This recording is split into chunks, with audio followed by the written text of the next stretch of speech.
मुलं आणि मुली ज्यावेळेस तारुण्यामध्ये पदार्पण करतात, यौवनामध्ये पदार्पण करतात, त्यावेळेस त्यांना काही समस्या जाणवतात. त्यांच्या चेहऱ्यावर पिंपल्स, तारुण्य पिटिका, मुरूम अशा प्रकारचं त्यांच्या चेहऱ्यावर येत असतं आणि त्यामुळं त्यांचा चेहरा हा बेडप दिसतो. त्यांचं सौंदर्य जे आहे, हे अधिक कमी होतं. आणि म्हणून त्यासाठी ते नाना प्रकारच्या क्रीम वापरतात, गोळ्या खातात, लोशन लावतात. तरीही त्यांना तेवढ्यापुरता फरक पडतो आणि पुन्हा ते जर बंद केलं, तर त्याच्या दुप्पट मुरूम, पिंपल्स, तारुण्य पिटिका आपल्या चेहऱ्यावर येत असतात. आणि मग असे वेगवेगळ्या प्रकारचे उपाय करून ते थकून जातात आणि शेवटी ज्यावेळेस ते मुरूम जातील, असं ते एक वैतागून जातात.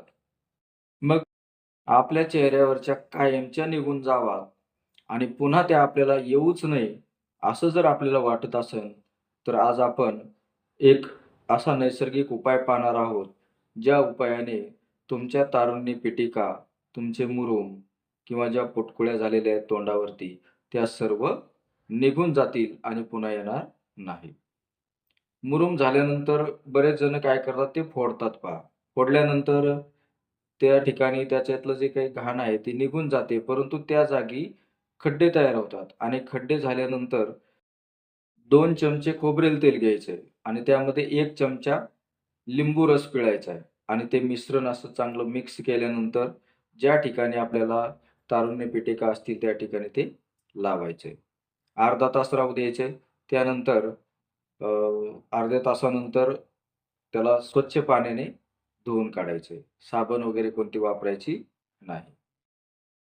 मुरुमाचे डाग जर राहिले असतील, तर त्यासाठी काय करायचं?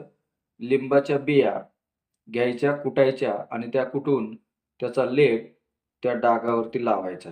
बघा, 5 ते 7 दिवस तुम्ही असं जर केलं, तर ते डाग संपूर्णतः निघून जातील.